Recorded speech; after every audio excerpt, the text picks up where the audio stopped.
Well, welcome everybody to the first meeting of 2022 of the North Bay Electric Auto Association, aka the North Bay Electric Vehicle Association. I don't think we're going to change our domain or anything that we have on the club so far, unless you guys decide you want to do that, even though the National decided to change their name. And today, David Harris is going to organize a discussion on transportation as a service. And otherwise, we've got exactly the same agenda as we always have. John, you were the first one to connect. Who are you and how do you get around? Who the hell am I? Well, I've been an EV person since about 2011 when I created my truck, which is now coming back into service with a Leaf powertrain soon. And I work at Thunderstruck Motors, which is a EV kind of parts supplier locally, and drive a Geo Metro with a Leaf conversion in it, a Leaf motor, and a big battery pack. And that's about it. David Heacock, you're next.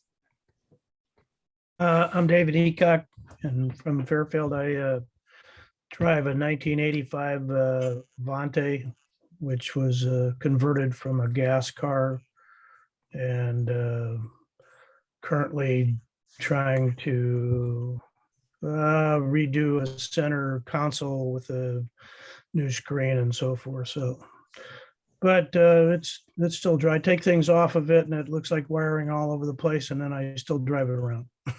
Okay. David Harris, you're up. Thanks. Well, you're causing me to think about my first electric vehicles were a bicycle and a tricycle. I need to upgrade them. We are on our fourth Nissan Leaf, and as I was starting to say, got a Bolt back in 2018 that yesterday I got a call from the dealership that it's ready for the battery upgrade. So they can't answer the question though of whether it's exactly the same kilowatt capacity battery or whether it will charge at higher rates. Because the news is that we've just made a family trip of over 4,000 miles in a rented Model 3, Tesla Model 3. David, I'm going to stop you because you're giving a presentation today, so don't give the presentation now. Right. No, I'm not. I have an invitee who you will get to later on the list here. Okay, Al, you're up. Oh, you're on mute, Al. Yeah, thanks. I'm driving a Volvo XC40 electric SUV, basically. Okay, Lowell. Lowell? Yes. I'm driving my Tesla 2014 Tesla Model S. Recently took it on a trip to Long Beach and back. Drove over the Grapevine at night when it was in the 23rd. It was absolutely coming down in buckets, and I could barely see the lane markers. I used my cruise control to lock onto the car in front of me and white knuckled it for about 45 minutes until things kind of cleared up a little bit. But I was glad to have the cruise control because I didn't have to worry about, whether the guy in front of me was going to slam his brakes on or not. That was going to watch for that. But I cannot conceive how any automated system, fully automated system, could have navigated that Grapevine under those conditions. Huh. It just seems to me, what clues would it have as to where the hell the road was? I took every bit of my attention to tell that. So it just was a wake-up call about, David brought a thing up about, and I just was reading it about how, electric vehicles can't handle really cold situations either, as far as range and all that. So yeah, there are some limitations there, but it was an eye-awakening experience, and it was, overall a good trip. The trip back was eventless and very good, except for the fact that I could not find the charger at Fremont in this huge Tesla parking lot. I wandered all over the place. And where the hell, there are a lot of chargers, but they're all employee chargers. Finally, I found a guy, and I asked people, but most of them didn't even speak my language. language. Well, I finally found a guy who pointed out where they were, and interestingly, the place was full of, but a guy was trying in a Model 3 was trying to get out, but somehow his plug was locked into the charge port, and he couldn't get it out, and he didn't know how to do it. And he was fooling around with his you know, I couldn't help him because the Model 3 isn't even look remotely like the Model S. Finally, another Model 3 owner came over and helped him out. But anyway, Okay, okay. that's my story. Okay, Enough let's said go here. through this quickly. One of the things, we're doing the intros here, you know, we do have the peanut gallery portion, because I want to make a bunch of comments on the things that you said too, but let's just keep it to our intros here. Okay, Brad. Hi, yeah, my name is Brad Morrison. I bike and walk a lot. I just walked over to get a haircut, but I drive a 2004 Honda Civic Hybrid that maybe someday I'll upgrade to an electric. Okay, Zeno. Yeah, so I'm Xander Slading in Sebastopol. I'm interested in low carbon mobility and work in various venues around that issue. I have a bicycle, just a regular bicycle for town, and then I have a Honda Insight, which is pretty old. That's one of the first one that the two-seaters that eventually probably will have to go and replaced by something else. Okay, Michael. Sorry, that's that. Yeah, wait, I got two Michaels. Sorry, is the Michael versus the Mike? Let's do the Michael. Okay, go ahead, Mike. All right. Audio check. Good. I'm Michael Lyles, Marine veteran, and I'm here through David, who rented my Tesla Model 3.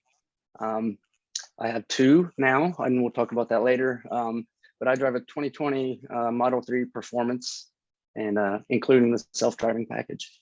Okay, Mike. All right, good morning, everybody. Yep, still have the same two EVs. My 2011 Leaf now has had the treble light on for 5 weeks, but I still just go out every day and drive to work 5 miles there and 5 miles back. So I was just downloading an app because I do have the Bluetooth OBD adapter. So maybe I'll get enough initiative after the meeting to go out there and see if I could really decipher the trouble code a little more. But anyway, just still plugging along with around town driving. Okay, Lawrence. Yeah, I guess the first EV I drove was a wheeled kayak back in 2000 in a braid. It was borrowed, and unfortunately the brakes went out when we were going down a hill, and I nearly ended up under the back of another EV.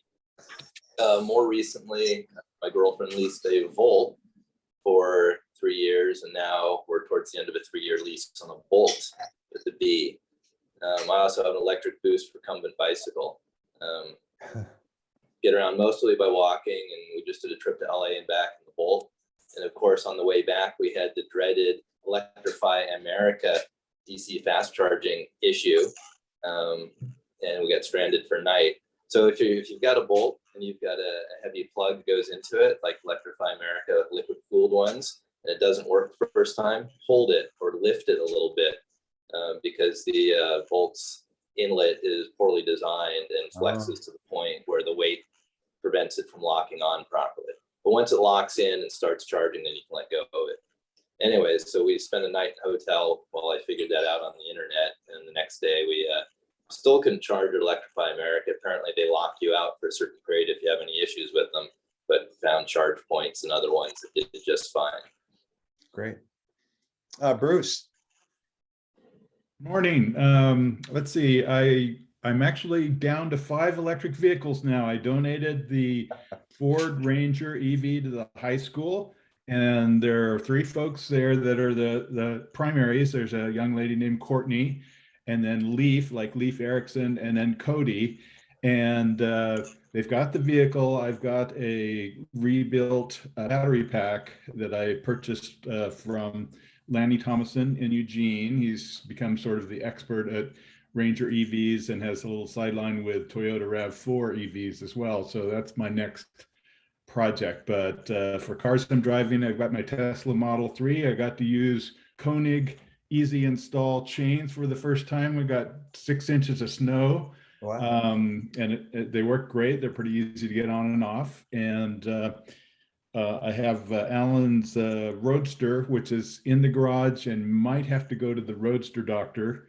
It's had a tire pressure sender problem, but I've got a powertrain issue now and a red fault light, which is not covered in the book. But thankfully, if I can catch Martin Eberhardt here on the island via his stepmom, I may be able to get some advice and save a trip. So, and then I got the big blue truck and a e-Golf. E-Golf's my loaner car for people that come to visit. So that's it. So Everhart's still driving an EV. He's not pissed off, huh? No, he's sort of collecting them. His stepmom said, well, you know, Martin might be interested, and he doesn't have one up here. He's got 2 down in California. Yeah. Sonia, you're up. Hi, I'm Sonia Carey. I'm the current vice president of NBEAA, and I'll be starting to be president in April, right, Jerry? I think April. So, you know, still thinking about adding some little effort on speakers and things like that. I'm driving a Tesla Model 3, a 2017, and went to Berkeley and back yesterday, but not too much else. It sounds like this is the first winter that people have had kind of like actual winter weather to consider for a few years. Yeah, I noticed it took like 140 miles round trip for a 100-mile trip. But otherwise, doing good. Okay. Caleb, you're trying to make us all seasick. Yeah, sorry, I'm in a car. I'm in the car today, so okay. Work at our house, so we're not at our house. So I drive a 2015 BMW i3. I'm creeping up on almost 40,000 miles on that car, which isn't much, but I use it mostly around town. And yeah, we've been trying to drive it more than the van, which is what I'm sitting in today. But we'll see. They announced that the Volkswagen ID bus is supposed to be. They're announcing its release date for the U.S. in March. So. Oh, really? That soon? Yeah. So we'll see when it actually gets here. Well, I hope it drives like an EV and not like the ID4 does. So. Yeah, I agree. I'm skeptical, but we'll see. Yeah. Mark, you're up. I drive a 2013 RAV4 EV. Not too much. That's it, huh? That's all you're going to say? Yeah. Boy, thank you. Woody. Good morning. Looks like my camera's not working. I'll try to fix that. So I don't drive much, but when I do, it's a 2013 Chevy Volt with a V as in Victor. All right. Cecilia. Hello, I'm Cecilia. I drive a 2018 Model 3, and I recently got to take it in the snow, and with the Climate Cross Climate Plus tires, it did pretty well. All right. I'm Jerry Glazer. I drive a 2018 Nissan Leaf. Before that, 2011. Before that, Honda EV Plus and an iThink. So, and I'm looking forward to trying a new car. So I think the EV6 is coming out shortly. And if we have a chance on the peanut gallery, Lowell, I'll address a couple of things you brought up because I've had those experiences as well. Let me start the presentation. So you missed Zeno, I think, right? What's that? Zeno? Did he go? Oh, he went. No. Yeah, he went.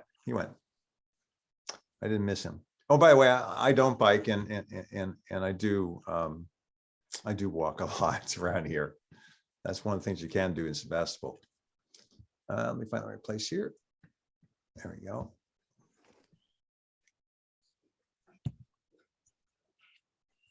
So chapter business. I haven't updated the slide since the last time. I've noticed a couple of more people have renewed their EAA. And you might keep an eye on that because I know it's easy to forget. I do send you a news at the end of the meeting, which will give you links to this meeting, the presentation notes for this meeting, the video, the chat. But also, it's a solicitation for information that you have or you've seen an article that we can include in the next month's presentation. So do respond to those. And that goes to the NBEAA team that puts the program together. And I thought I would cover this also in this meeting, was the different groups that we have. The one where I send the announcement out, where the president sends the announcement out, or any business that needs to be done timely before a meeting, it goes to NBEAA Club. The only, if you try to write to the NBEAA Club yourself, unless you're on the NBEAA team, it'll bounce. So the club writing is limited to the team, and we try to keep this was Alan who taught us this. We try to keep the noise level down on Club, so when something comes in on Club, people will actually read it. NBEAA Press is another group that has not gotten legs, and I wish it would. I'm sorry as president that I haven't been able to facilitate that. Where we do our outreach or we respond to things on articles, we might want to respond on things like NEM 3 or any incentives that would come up with vehicles. And we thought a separate group that did that, so the president, Alan used to always get stuck with it, the president wasn't stuck with it. NBEAA Web is a small group, and I have to say that the most active member of that group is Cecilia. She's been working on deploying our new homepage. And so we're still looking forward to that and turning that on through DNS. I don't know if that group has met recently. And lastly, I wanted to point this one out. NBEAA Discuss. So if you've got something that is not a topic for the next meeting, but you want to talk to members, I've noticed that people have been sending to NBEAA team.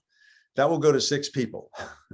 NBEAA Discuss will go to everybody who wants to talk about EVs or wants to pipe in or wants to hear some opinions. So I recommend that you use NBEAA Discuss when you want to have a discussion.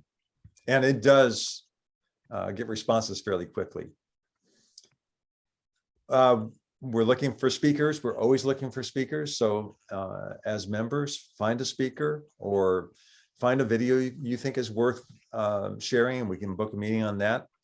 Or describe something that you decided to study. And I've done a couple of those. Others have done, Sonia did one on, buying EVs. I find that fun.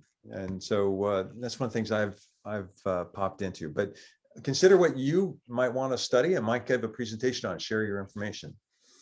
Last meeting was on December 11th, and David Henry gave a really great talk on his experience with his Ford Mustang.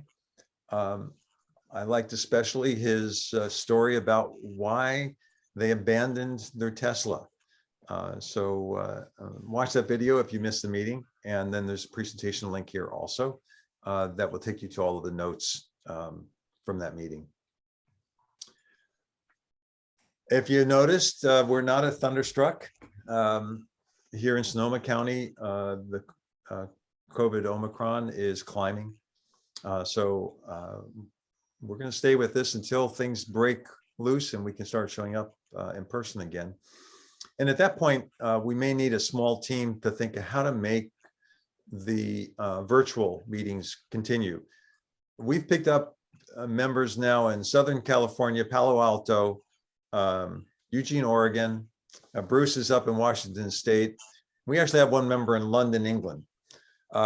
So we have 140 folks who follow the NBEAA club, and it would be great to continue to allow them to jump in and feel like they're participating, even though they don't get the fantastic coffee and donuts that Mike always organizes. And then Sonia mentioned this. Last year, Alan said, I'm moving. I'm not going to be president. I don't care what you guys say. And in fact, he hasn't joined a meeting since, even though he's still a member of the club. But he's the president emeritus. He does give me advice. I'm currently president. But what's going to happen next is I'm going to give Sonia advice. She'll be president. And we need a nomination for a vice president. We don't want to wait till the last minute. I haven't heard from anybody yet. So either nominate somebody and so they can say no, or volunteer as well. The major work, there really is no major work. The major work is something that I'd like to get a little more help on too, is doing this presentation once a month, because it does take several hours to do that. And I realized that Alan did the presentation, Alan did the press, Alan did everything. So he took on the full load. But as a club, we have to find a way to distribute some of the load.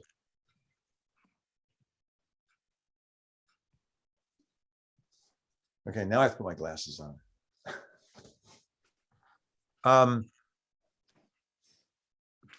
Oh, yeah. I saw this in a report. CARB and other administrative agencies, CARB's the major one that sets the regulations and the give-me's and incentives and a bunch of other things. Here was a graph of what were the constraints as to how fast EVs they're going to force EVs to roll out, and then how fast EVs are rolling out. And they keep changing their targets because the constraints that they put saying you must have at least this number of zero emission vehicles, they missed the target by n-fold and they're admitting it. And so new regulations are coming out. I don't know where they'll actually end up being. And also one of the things that they had before was, I don't know if you're all aware of this, but the manufacturers who sell vehicles in California have to sell a certain percentage of zero emission vehicles. But when they've sold them, they can actually book credits if they didn't need those credits during a year. I think they're going to start cutting off the carry forward. They all have tons of carry forward. So in the EV news, report came out of Stanford that says the calculations for the climate impact of consuming oil are wrong, that they understate the climate impact of oil. And the reason for it is they considered that all oil was the same. And it turns out that the last 5 to 10% of the oil which is pumped out is extremely dirty. And so both in processing and in use, creates a lot more greenhouse gases. So kind of an interesting report from Stanford and MIT, I think, were the two. Or oh, I'm sorry, University of Pittsburgh. Sonia questioned this one. I had to read the article multiple times after she questioned it. An announcement that EV parity with gas vehicles will show up within the next 2 years. And what that's basically saying is the cost parity between certain vehicles and gasoline for comparable vehicles will have been crossed, and the EVs will be less expensive than a gasoline. That has to do with the price of batteries dropping. When I first started working on EVs along with Caleb, our target was something like $750 to $800 a kilowatt hour. Currently, we just crossed from $140 down to $132 on average per kilowatt hour. $100 per kilowatt hour is the threshold that everybody's been looking for, where certain vehicles now become more cost effective. That is, the cost to produce them is lower than the cost of producing the gasoline version of the same vehicle. The same article said, we didn't drop as fast this year as we usually do. And the reason was COVID, because of supply chain. And so everything ended up with a premium price, including raw materials. And the forecast is that by 2030, we'll actually drop below $60 per kilowatt hour, which was a level that nobody was projecting was possible before. And at that level, every vehicle which is manufactured today as a gasoline powered or diesel powered vehicle becomes less expensive than the electric alternative to that same vehicle. So more expensive, right? Yeah, they all, I'm sorry, they become less attractive. Did I say? Yeah. That's expensive, you said. Oh, sorry. They become less attractive. They're more expensive. The EV is less expensive. And Jerry, I wasn't saying that that information is incorrect. I just was trying to reconcile that lower cost with some of the manufacturer's planning. And as an eternal optimist, I was hoping that, all these underwhelming kind of predictions of the future aren't really accounting for this reduction in battery pack prices, which, hopefully Right. will start getting accounted for. Yeah, I don't know if I there- have it in this presentation, but someplace along here also, it talks about a supply chain and volumes as well. And I don't know if I have it in here or if it's just the thing I read, but as the supply chain develops and the volumes go up, the costs drop down dramatically. We're not talking about small percentages. We're talking about fold. Can I ask a question? Sure. So if you go back to the slide, do you have a breakdown of the cost of the battery and its different components? Like, why does it drop? And what is the fraction of that cost that goes to like mining the lithium, which I read a lot of articles in the last week about Chile, Japan, or the United States versus China. So what fraction of that cost is the bare raw material? Okay, so I don't have the answer to that, and I have read articles that do talk about it, and I don't have the portions. But the major problem with answering the question has to do with the chemistries, because with the different chemistries, the major cost in NMC, for instance, turns out to be material costs for, in fact, nickel, probably more than anything else, even though it's not the most expensive material, it's the largest material that's used in there. And nickel is expensive. Lithium is reasonably inexpensive. I did have a report probably last year sometime where we did have a breakdown, and let's see if I can dig that out again. If somebody would do a presentation, I did a presentation on batteries and how they work, and I had no idea when I started how batteries actually function. And I was really interested in it, and I continue to be interested in it. I may do another one on it. But if somebody wants to look into costs and do a presentation on it, that'd be great. Because I think the other thing to consider with this particular one is like Tesla recently made public that they're starting to use redwood recycling materials, in a pure, cleaner form to build batteries. And so as recycling becomes more of a higher percentage of those new batteries, that cost is going to drop as a result of that as well. Yeah, and that was that Tesla had announced early on that was a cost, as has Volkswagen, by the way. That's why Volkswagen's been building recycle plants already, is that from a corporate, from a business point of view, it's not environmental. From a business point of view, this was strategic for them to use more and more recycled materials in the batteries over time. And we're going to use, the truth is, if you look at where battery chemistries are going, we'll use less and less lithium and probably no nickel ultimately in the batteries as well. You see that Tesla's announced that on their low-end vehicles that they're going to use lithium iron phosphate. And the lithium is a small amount of the material that's used in any of the batteries, just in general. But yeah, if somebody puts a talk together, that'd be great. Biden administration did the Obama administration +1 and moved the CAFE standard up to 55 miles per gallon. Trump had replaced the Obama administration's 54 to 38. So this is interesting. It's too bad it's not in legislation, but it's done by executive order. I'm just trying to remember what else was on this one. Did somebody send this to me, or did I pick this up?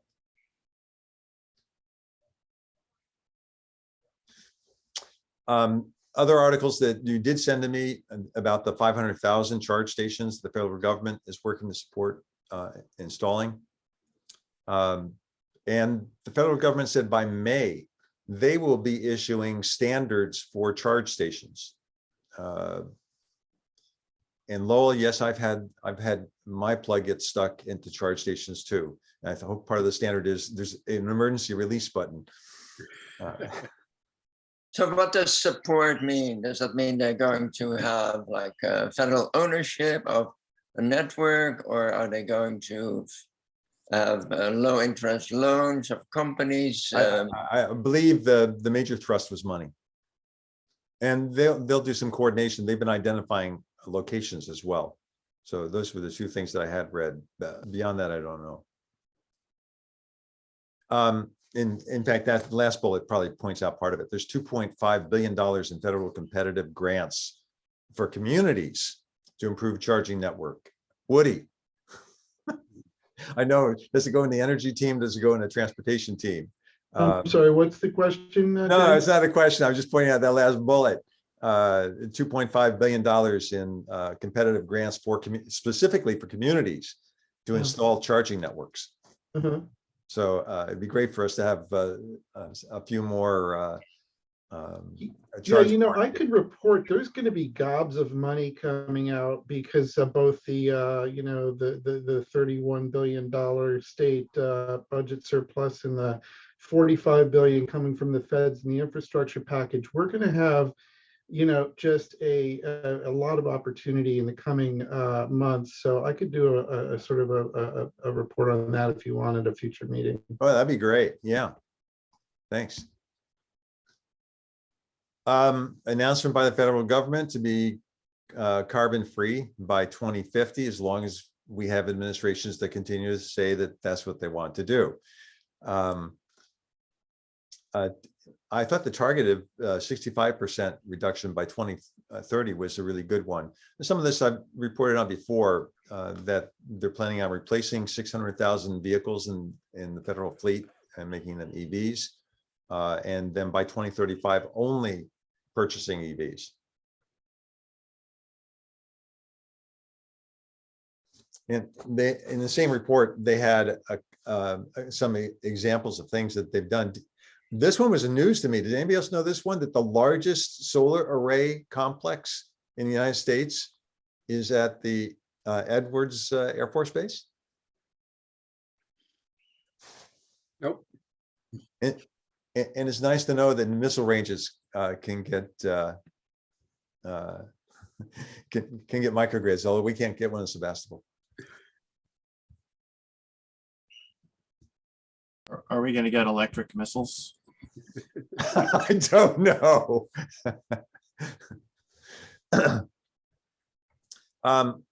Earlier this year, and I know one of you, I forgot who it was, also participated in a study in the state of California on paying by the mile. EVs are creating a dilemma.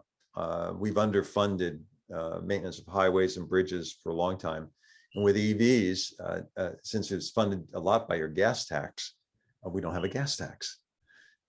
So there's been investigation at the state level about charging by the mile. The MTC has recommended and is working on a plan for the highways in the Bay Area to charge by the mile. And you actually see this now on the East Bay, on Highway 880, where you can get in the fast lane and they charge by the mile. And by the way, the rates change depending on how much traffic there is. If there's more traffic, then they cost you more per mile to go in the fast lane. It's very interesting to watch. I think it's going to be too confusing. In any case, earlier this year, I participated in one where I put a device in my ODB2, a dongle in an ODB2, and every time I went to charge publicly, it would report back to the web saying, this is how many miles I went. And then they would send me a report saying, we're going to charge you this much if we charge you by the mile. That didn't cost me because they sent me money at the end for participating in the program, but there's a new program starting now in California. In this case, they will charge you, and then they will give you a credit for any of the gas taxes for the gas that you buy, or any of the electricity, any fees that you pay as an EV owner would be reimbursed if you join this program. Hey, Jerry. Yeah, oh, so let me add one more thing. I'll okay. jump in. The other thing is, apparently at the federal level, the same programs being looked at is, will we charge people instead of at the gas pumps for the gallons that you buy? Instead, we're going to charge you for the miles that you drive. Yeah, jump in. Yeah, so I've mentioned this before, but my current insurance company is Metro Mile, which just got bought out by Lemonade, and they charge on a per mile basis for insurance. Was there any talk of incorporating per mile insurance into California's legislation? Yeah, I don't know if it was talked about at the legislation level. That's what he's saying. But I do know this, in the same program where I was paying by the mile, there was another group, there were 3 different studies done. Another group was paying through their insurance by the mile. So they were paying for both the roadway and their insurance at the same time by the mile. And it was collected by the insurance company, which then I believe would have forwarded the money to the government. And that seems to be a lot easier and makes sense. Yeah, you know, I felt also in this program, and I've actually written multiple times back to people running it, why are you putting a dongle in the car? Why are you making it so complicated? We have to register our cars every year. If we would start reporting to insurance companies by the mile as well, aren't we going to report our mileage, and aren't they going to develop the fees based on that? So, you know, can you trust people? And I think it's just like driving the speed limit. Can you trust people? You trust them, and then every once in a while, when they don't do it, you catch them. So, in the study you did, or was there any talk about a fee maybe varying slightly based on the weight of the vehicle? There wasn't, and that's interesting because when I've written letters about this, that is precisely what I suggested as well, is that the weight of the vehicle be part of that calculation. You know, there was a presentation, you guys won't remember it, I gave about a year ago, and the reason I don't remember it is everybody fell asleep for 3 things that I was thinking of that might be good ways to change our legislation or policies. And one of them was to charge on the roads by the mile and by weight, and then consumption by gallon to incentivize people to move to EVs.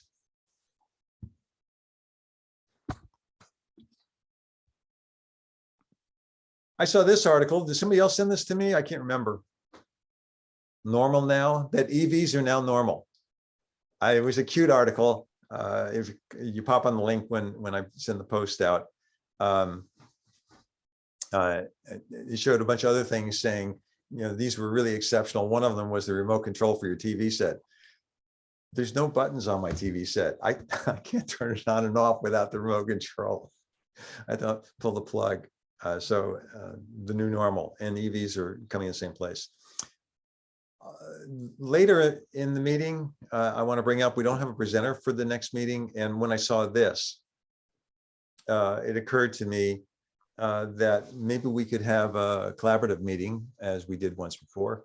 I can find somebody to be the moderator for that. Where as a group, we talked about what are the questions we should ask when shopping for an EV. And I'm finding that I didn't know all of the questions. I mean, I've been buying them for 20 years. And it would be nice to have that. Anyway, I put a few here for us to think about. Guinness World Record in crossing the country. Anybody else send this one to me, or did I pick this one up? I didn't know there was a Guinness World Record for this, but the Guinness World Record for the shortest number of minutes spent charging your car as you drive across from coast to coast. How many of you have participated and tried to break that record? Oh, Cecilia, probably the only one that might have tried that. Anyway, the new record now is 7 hours and 10 minutes, which is 5 hours less than the previous record. That is, they drove across the country, and that was their entire charge time. And they had images, and I actually zoomed in on one of them, and I saw they were using Electrify America, and they had done this under the auspices of Electrify America. So I think they coordinated the trip.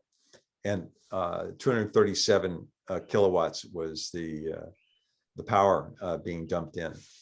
This was done with the Kia EV6.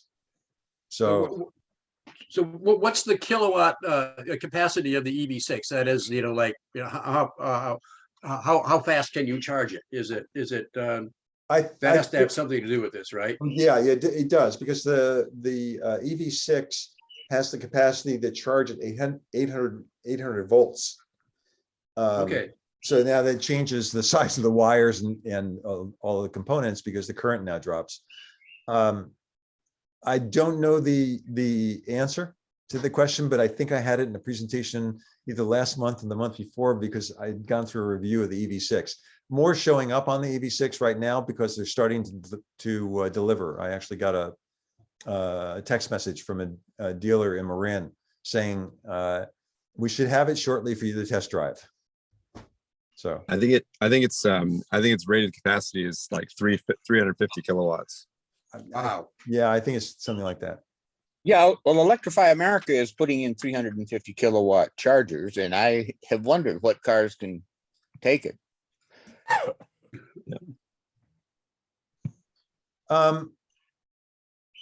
This one was an interesting article.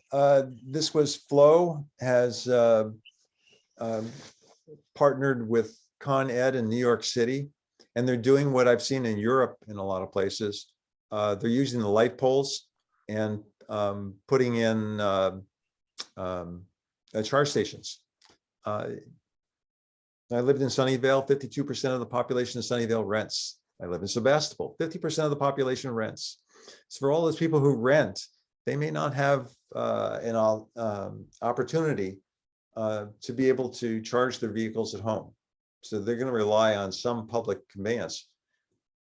110 or 220, actually these are probably 110 coming off these poles, sitting there all night long, and you can have an EV and a rental if you're parking on the street. And I tried to explore here in my town how we pay for the light poles, who we pay for the light poles, and if we were to hook something up like this, how would that work? And unfortunately, the staff didn't understand my question, so I have to sit down with them when we don't have a virus. Zeno, when you were in Amsterdam last, did you see a lot of these in Amsterdam? Yeah, they were there. Yeah. This one was an interesting article. Sonia, did you send this one to me? I think I did. Do you want to speak to it, or you want me to?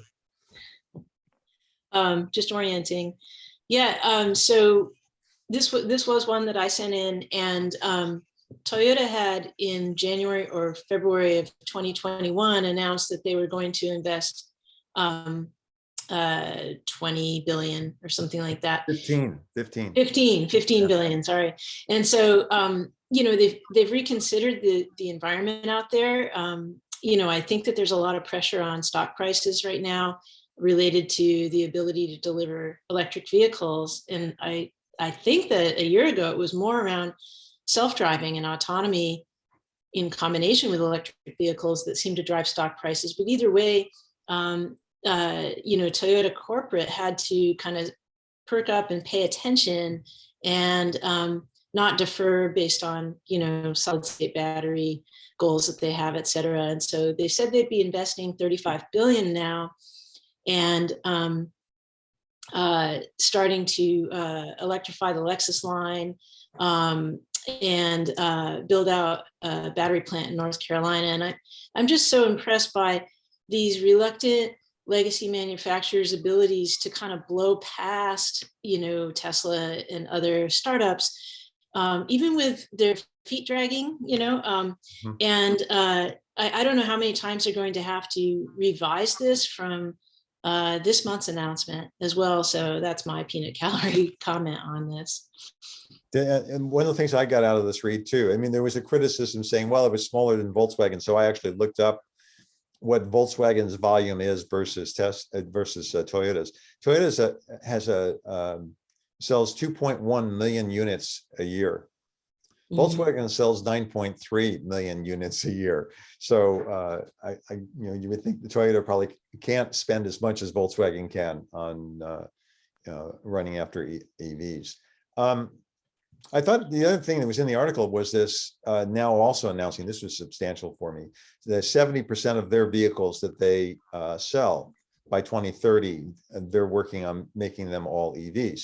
That all fits in line with Sandy Munro's projection that by the end of 2027, 2028, that 50% of all vehicle sales will be EVs worldwide.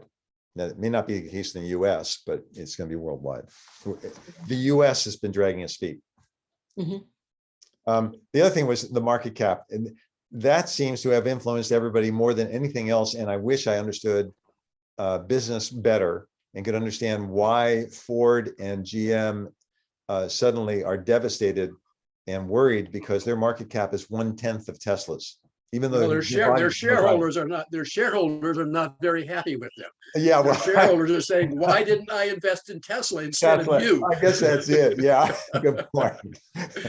Yeah, but Ford did double recently, just based on their ability to deliver an electric pickup. So it's becoming influential.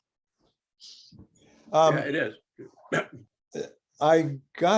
Maybe I got this ad or somebody else sent it to me on the Ioniq 5, and I started looking at it, and I sent a note. I wrote down some of the stats on it here and what the prices are, and I sent it to one of my friends because when I looked at the video, and I suggest that you do click on the video, I'm going, wait, is this a car or a living room? The number of features it has for you can lie down with footrest for the driver, and the console that's between the bucket seats, you can slide the console back and forth so you can do other things. It was the number of features that they added into it were impressive, and I think if I remember right, yeah, it wasn't this one. One of the models, I'll come up with it. The model which costs least goes the furthest distance. I think that's later. That's not with them. Anyway, they're trying to compete with the Model Y and the ID4 with this vehicle. It is really nice and a bit pricey though. On worldwide sales, I think it's #1 right now. Yeah, which, that's a lot of units. That's a lot of units. And oh, by the way, the other thing which is impressive, I didn't realize that Hyundai and Kia are, I guess they're associated or they're part of the same company. Does anybody know? Yeah, I think they're related. Yes, they are. Yeah. They are joined in some way. Yeah. Anyway, Hyundai owns the controlling share of Kia, I believe. Okay. So they're using the same platform basically for the EV components. So the same chassis, same batteries, same motor system. And what you your comment about the range difference is Kias typically will have a longer range because they have less features. Yeah. So they're less parasitic load on the traction pack. Yeah, but I don't know if it was this one. I'm sure it's a later slide. I have one on somebody's offering where the lowest end model goes almost 50 miles further than the highest end model. Yeah, I think the Ford F-150 Lightning has a scenario like that. Okay. Where if it has the biggest battery, it goes furthest on the base trim. Anyway, everybody's coming up with dual motor options, and they have that as well for higher performance. Look at the price difference on this: $40,000 to $55,000 for one kind of vehicle. Recently, a friend of mine was talking about getting the new RAV4, plug-in RAV4 hybrid. And I looked at the prices on that. The price on the RAV4, depending on the options that you order, swings by $35,000. He couldn't believe it when I saw that, and it's a plug-in version. It has to do with the size of the battery and the other features that you add to it. By the way, and did I report on it last time on the Toyota RAV4, or is it here? I can't remember. That Toyota had planned on selling 5,000 in the States, so they're manufacturing 5,000 units for 2022. They currently have back orders for 20,000. Jerry, in one of my news feeds last week, they said the average price of all the cars sold in the United States last year was $48,000. So that Wow. includes gas cars, and it was much higher than I thought it was going to be. Yeah. I saw this too, and it came from my dealer that I bought my Leaf from, and I thought they were going to have demos, but this isn't until next year. Nissan decided they better tell people they're going to do more EVs, I guess, and so the Arriva was announced. They have the specs starting at $47,000. This is a higher end EV that they're talking about. It's 130 kilowatt DC charging. So now you look at the EV6 and you look at 130. Will some of the specs change? John and Cecilia, I apologize for the mistake. Actually, this one said charger before, and I modified it to DC charging. One of the things I'd like to learn, just out of curiosity, if somebody can give a talk on it, when you do DC charging, what electrical components are involved in DC charging? How does that work? And why is there a constraint? Is it just the wire size, or is it something else? So, Yeah, I have the same question. okay, good. I would guess it's the chemistry in the Well, battery. It could be. It could be. Anyway, I would love to have somebody dig into it and do a presentation on it. That would be fascinating. This is looking at, maybe this was the one. This was it. Up to a 300-mile range. The lowest cost model has the longest range. So, and you can buy it with different battery sizes, but the bigger battery size and the model that they offer it doesn't give you more mileage. It just allows you to move the vehicle with all the extra spaces. It was a little confusing article, but it does look nice with dual screens now. And I like having a screen in front of me. Who sent the condo association bans EVs from parking garage? Nobody remembers that one? This one made the news because of the fires that have occurred on EVs. And so this condo association said, okay, you can't park your car, you can't park electric cars in the garage when you plug in. Well, since the chargers are in the garage, so I don't understand how that works. So I went to dig more stuff up to find out what's the instance of EV fires, and it turns out that there's 5 fires per billion miles in EVs and 55 fires per billion miles in cars. And I thought, well, that's because EVs are unsupervised and they are running. One of the things in a presentation I gave once to a fleet was to tell them the difference between their gasoline powered buses and their electric powered buses was that their gasoline powered buses just run when you turn on the key. Their electric buses run all day long, 7 by 24. They're always looking at something. They're always doing something. They may be charging, they may not be charging, but they're always doing something because the system never shuts down. And as far as I know, on a gasoline powered vehicle, even with all of the computers, it basically shuts down. Yeah, maybe the more relevant statistics would be not per miles, but per hour spent in a parking garage, right? So I looked that up as well. Yeah, so that's turns out that the gasoline powered vehicles have a tendency to cause fires in garages more often than the EVs do. And the reason is this, that when you park the car in the garage and there's a leak in the fuel system, the car is still hot, but it's not moving along. So the cooling system doesn't keep everything cool enough so the fire doesn't start. So when you stop the car, the fire takes off. Now, John and I would know about this as well because of Cessna 170s. And I had a friend with a Cessna 170 who parked his 170, flying along was just fine. But as soon as he parked, the engine started exploding because he had a leak in the fuel line and the engine was hot. So yeah, it's still the case. It's probably not the same number, but I don't have studies have shown. Anyway, the new EV chemistries, including a presentation from something that StorageX had done at Stanford last year, was about different coatings on the anodes and the cathodes. I'm sorry, on the separator, even for conventional chemistries, where if a fire and a short was to occur, the chemistry actually puts it out immediately at the cell level. I haven't seen that yet in production. Do all EVs drain when they're sitting idle? I mean, mine certainly does. I didn't think it was peculiar to Tesla, or I did think it was. No, But what no, you're saying is all EVs are. All EVs will train unless somebody knows of one that totally turns off, because they run the computers monitoring things constantly. So they drain at a slow rate. As well, from again, the reading that I've done, certain battery chemistries, they don't really drain, but the chemistry starts to get disassociated, so they actually lose power. Okay, so the chemical reaction occurs even though they're not producing electricity. And that happens in several lithium chemistries.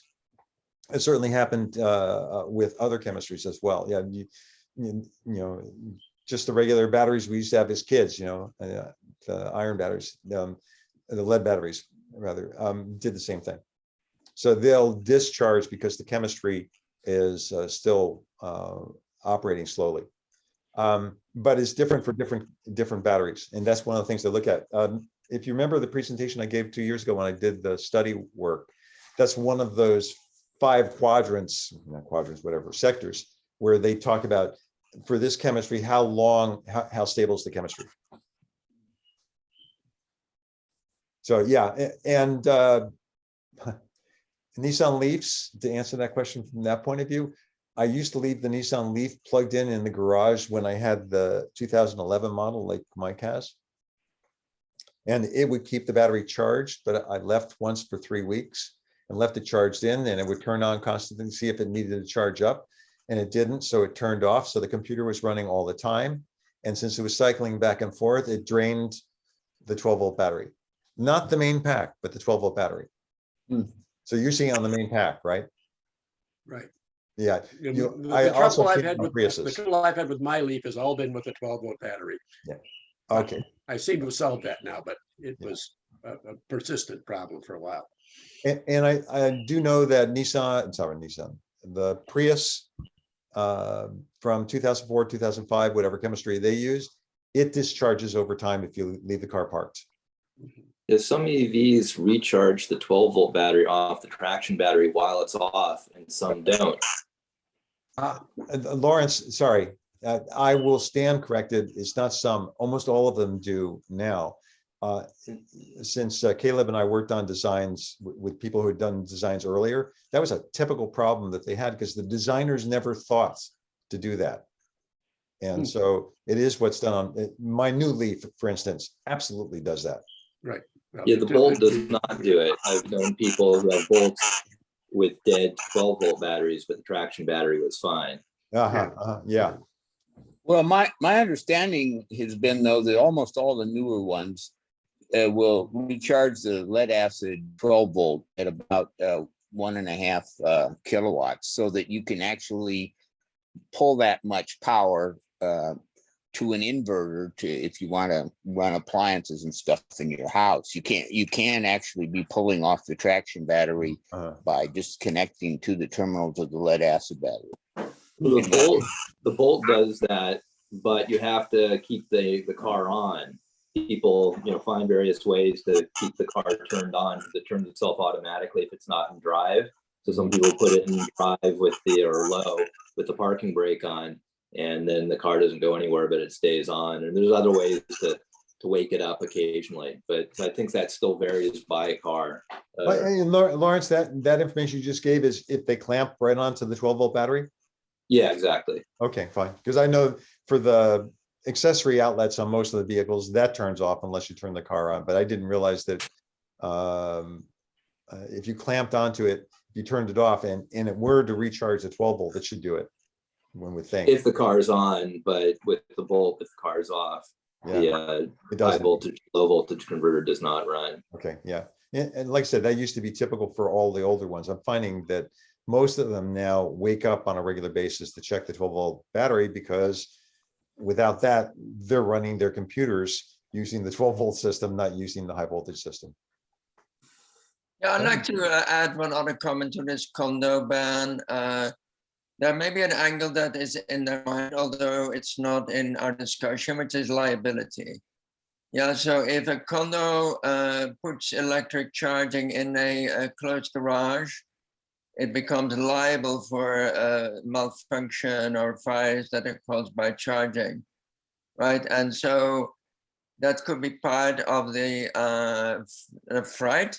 In the article that I read about this, the fire department said, we don't see a problem, but if you install charging in the condo garage, we need to be included in evaluating the safety of that installation. Okay. So there are other issues except kind of the safety thing just from the point of view of the electric vehicle. There are also liability issues. I saw this, or did somebody else? Oh, I know. A friend of mine in the India Mafia sent this to me. He and I were looking at QuantumScape. This was another solid state battery that was announced, and I really couldn't get any information on it from a company called Solid Power. Has anybody else heard of that company? Yeah. We've all heard of Louisville, Colorado now. Okay. That's where the fire was. Oh, yeah. Oh, Well, maybe it started with the battery factory. In any case, I couldn't get a lot of information on it. And the visuals they had on their site kept showing a silicon cathode expanding and contracting. In the case of QuantumScape, the expansion and contraction that occurs within the cells is just the lithium depositing right onto the cathode with no material for the ions to land in. In the case of what I saw on this one, it kept seeing the silicon. So if anybody else wants to look at this one at some point and report back on it, it'd be great. They gave some numbers on what their targets were, but they didn't have any public announcement. And yet they didn't have a public announcement, yet they were in the news. The other one that I thought was really interesting that has been under the radar is Toyota, because Toyota has been working on their own solid state battery and supposedly have a solid state battery, but they're not going to announce actual production of it until 2025. And they're not going to have it in their vehicles in 2025. And yet Volkswagen's still projecting they'll get there sooner. John. Yeah, I just have been wanting to comment about the solid state and the fires thing. There's a couple of reasons that solid state is really nice. One is that it's less likely to have fires because it doesn't have the hydrocarbon, oxygen generating, electrolyte in there. So that's really a big difference. Also, easier to manufacture because it doesn't require the same clean room stuff. So, that's all cool. But one of the things I wanted to say too is the increase in power. Just be aware that there's two things. There's energy and then there's power. There's energy per unit volume or per unit weight, and then there's power. Power, I don't know if they meant this in the where you got this, but power means how much power can come out, meaning how much current at one moment. So like a battery may be high power rated, meaning it can really dump a lot of juice at once. That's all. Yeah. And by the way, this one must be real because Ford and BMW are both backing it. So Volkswagen's been backing QuantumScape. So, but just to clarify, power would be something that would influence the rate of acceleration that a car could have. Yeah. Whereas simply so you could trade off between we're not going to give you that much power, so you can't accelerate at a ridiculous amount, but you will have greater range as a result. Right. So in the past, some of the batteries that had huge high power dissipation capabilities were actually not as energy efficient overall by weight. Right. But this is probably going to be different with solid state. I may have to update or have somebody else take that battery presentation that I did and do a major update on it and give it, because we talked about power and energy in that as well. That often for me is very difficult to explain to people. It seems simple, energy is how far can I go? And power is how fast can I go? Or how fast can I accelerate, really, more than anything else.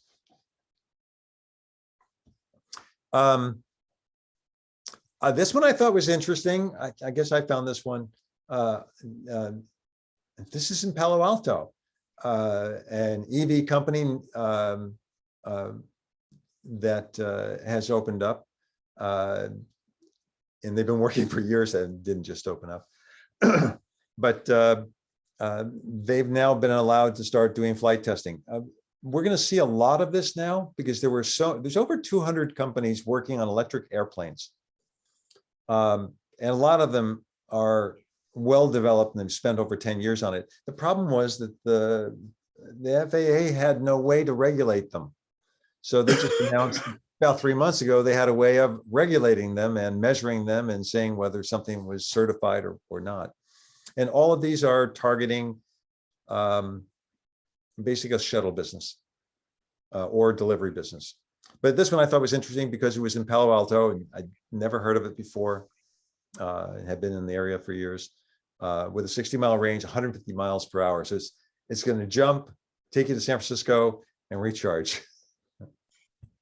The other thing that was interesting in the article was that United Airlines had agreed to buy 200 aircraft of 200 of these aircraft. So there's another business United's going into. And I thought, well, that's amazing. And then I found out American Airlines has already pre-ordered 250 4-seat electric aircraft from a company in the UK.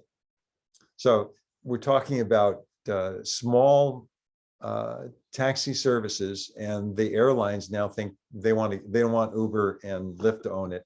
I think they want to be in the business too. And United Airlines ordered 100 EV engines. Now, for me, that sounds like a lot. These are hydrogen electric. I believe they're fuel cell models.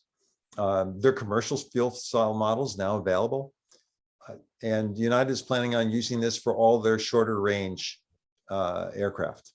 And I couldn't tell from the article whether they were going to have the EV and some other fueled on at the same time, or just the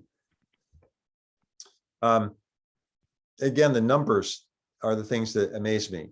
The company producing this engine has $115 million worth of investment from Shell, Amazon, and some breakthrough ventures, but I keep seeing Shell investing in things electric.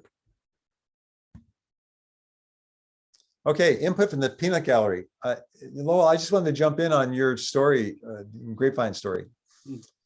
My Leaf, 2018 Leaf, I drive with the, you tell me where to go all the time. And I'll be driving along Highway 12. And there are times when it pops up and says, I can't do this. The weather's too bad. It actually pops up on my screen. Take over. So the Leaf has its limitations. The other thing I was going to mention was just 2 weeks ago, I plugged in at a EV Go that wasn't working exactly right. So the guy started it for me. And then it was charging to my car. And then there was no button and nothing on the screen to turn it off. So I had to call them again. And they had to send a reboot to the machine because there was nothing physical on the machine. I couldn't even, I can do the emergency power shut off, but it's going to still leave the connector plugged into my car. You know, another point about bad weather is that being from New England, I know that California kind of benefits from being able to predict the weather. So maybe you would take off and say, oh, I can get to where I need to go on self-driving today.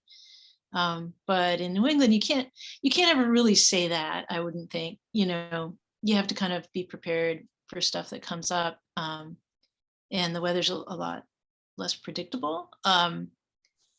So it does make me think a little differently about, you know, this idea that you would have this very reliable self-driving situation. Are there any technologies that are being developed that allow a car to steer without being able to see the lines on the road using strictly GPS or something like that? Or is that just not even in the works? I wonder if that's possible. As a pilot, we have WAS and almost all of our planes now, and you have GPS if you have for the longest time. Once you get WAS, included in it, the precision is something like 3 feet, 3 to 5 feet. So 3 to 5 feet in an airplane landing on a runway 150 feet wide, be a pig, right? Well, it's fine. Piece of cake. But 3 feet on the highway next to the semi. Right. Yeah. So, yeah, so in dense fog or snowstorm or a drenching rain or something, you just can't, I don't think any of these things will be able to manage the steering part. But then there is something that could be done. And I thought that they were testing it in Germany. They're embedding a wire in the road, which is pretty easy to do. And at that point, you could put a sensor underneath the vehicle to say, I want to stay centered over the wire. Oh, sure. Sure. I mean, but that's a big infrastructure deal is to put wires in all the roads. That's going to have to come when at a certain, point when there's a lot of EVs and we would really want to, totally redesign our roads to make that work. Well, it wouldn't even have to be a wire, would it? It could be a strip that was visible at certain light frequencies that we don't see, that was just simply painted down the road, and you'd have a sensor under the vehicle that could see that and stay within inches. Yeah. Okay. Yeah. Yeah. There's possibilities there. So something I wanted to bring up. I just read this in the New York Times this morning. It said that Tesla's currently just being able to sell as many vehicles as it wants, while companies like GM and Ford are basically curtailing production because they don't have access to the necessary chips. And the reason is that Tesla has its own sourcing for chips, and also that it writes its own software, so it can buy other chips other than the ones it expects and write the software around the chips it can find, rather than simply be limited to the chips that are provided by its suppliers. So it has a considerable advantage in this current environment over almost all the other automakers, by virtue of having committed itself, which many people thought was a mistake at the time, to doing a whole lot of its own sourcing of batteries, chemistry, and electronics and software and things like that. And the story I hear with Tesla is that Elon walked into a room full of engineers and said, look, we've got this chip crisis, we're gonna go out of business unless we can do something. And they were able to bring it all in-house with a different chip supplier that had a generic chip that there was no shortage of. So they basically turned around their firmware updates in 2 weeks to accommodate the new chip. Right, but they do that all internally, whereas most of the automakers outsource all the software to other companies. And at the same time, they're not keeping up with demand, and their delivery timelines are, I don't know, if you buy a really expensive Tesla, you can wait 4 to 8 weeks. But if you want one of the lower cost models, it looks like 3 to 6 months out into the fall. Right. Yeah. And that's new, right? I don't know when that changed. I mean, it changed with the chip crisis, but I'm just really curious about all this demand that exceeds supply across all the manufacturers. Tesla is also not afraid to deliver cars without all the parts that would normally come with the car, like leaving out USB ports. So if they run into a supply problem, do they deliver those later, Cecilia, or do they it's just not there? I think the plan is that they will fix it later. I've actually talked to somebody who got their Model 3 without USB ports, and they got the they had a mobile service come out and install them, like 3 weeks later, something like that. So they did take care of it. I've also talked to a guy who ordered a BMW, like a new it was a Mercedes like convertible, and because they couldn't get like the Bosch premium sound, they shipped it and it's sitting in the US for him to get, but because it didn't have the stereo in, they won't deliver it to him. And so it's things like that are, it's like the traditional automaker will not deliver your car without all of its features and benefits installed, it seems. Whereas, like you said, Tesla will just go ahead and do it. So he's been waiting 3 months for this car because of chip shortage in his radio. He can't get it. And it's sitting in a port somewhere within a few miles of where he lives. maybe a dealer issue there, the relationship between Mercedes and the dealer needs to get reconciled. Yeah. I think a lot of automotive companies will send cars incomplete as a standard practice, and then they get some of those things installed when they arrive. That's not uncommon. I think backup cameras is a big thing for the US that get installed once it arrives in the US. And I'm not sure if they do it as a result of tariffs or import fees and things like that, but they will add a lot of these features once it's landed here, and it takes the dealer a short amount of time typically to put them in. But now that the parts are missing, they can't deliver them. Well, if you guys don't mind another topic, I wanted to talk about trucks. So I noticed that the top 3, cars sold in the I US. noticed that Woody has his hand up for quite a while. Oh, sorry.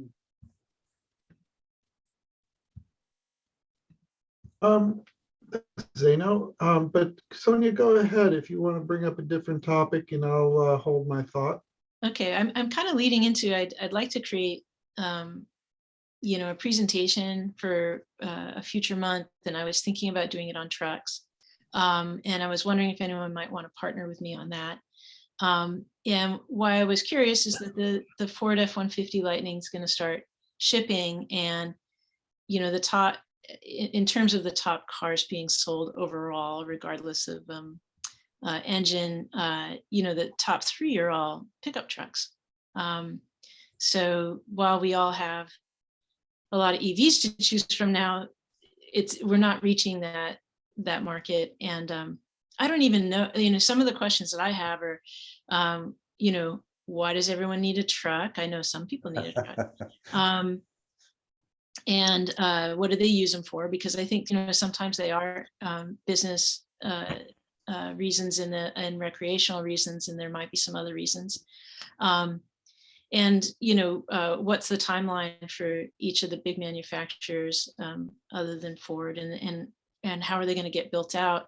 And then there's this other little kind of quirky thing about how if I buy a really heavyweight car and I'm a business owner, I can take a deduction on it. And so I can't remember if it needs to be 6,000 pound curb weight or something, but that triggered the late 1990s or mid 1990s Chevy Suburban sales blow up, is that everybody could go buy a Chevy Suburban and put all their kids in it and take them in the carpool and also write it off through their business. And so, that's like a little bit of a political thing because it still exists. And I don't know, Woody, if you know something about that. But those are my ideas for kind of digging into trucks. You're thinking the kind of trucks that the private people buy, not semis, not. Sorry, yeah, sorry, just pickup trucks, just the F-150, the Silverado, and the Dodge Ram. That sort of thing. Yeah. Now the Rivian R1. Rivian. Yeah. And the Cybertruck. Cybertruck, and then the new Hummer. I'd like to point out that the Chevy Bolt is considered a light truck for registration purposes. Yeah. And Really? I think that maybe so that their truck fleet overall has certain mileage or something. I mean, I think it's a compliance name, but The yeah, balancing. it's a light truck. Yeah. I think they also cross that threshold on weight as well. Yeah, and one thing that I was going to mention that too. I mean, it's actually bizarre if you look at the regulations. There are things, both federal and state, and they're based on weight. And you'll see I had an argument with Ford once because they reduced the weight on a chassis by 1 pound so that their smog requirements changed. But as a result of changing the weight of the chassis by 1 pound, they now made it 1 pound too light for the California truck and bus HVIP incentives. And the only reason they made it lighter had to do with the engine. What's that, Caleb? As I recall, there were about 4 of those that needed to be readjusted. Yeah. So all of that, how we have policy is always strange. What do you want to jump in with a different topic? Sure, thanks. So I'll give the bottom line first. Bottom line first would be It's the start of the California legislative session for 2022. Just started on January 3rd.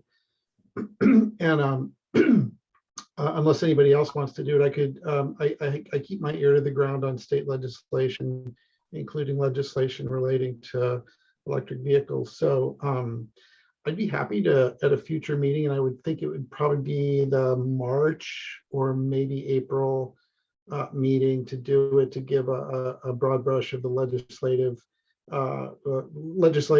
that gets introduced relating to EVs. And so the deadlines are like in February. So I think, March or April would be a good time frame for that. So that's the bottom line offer. But I just did want to mention there's already one that that I'm aware of. I dropped a link in the chat to our legislation tracking page.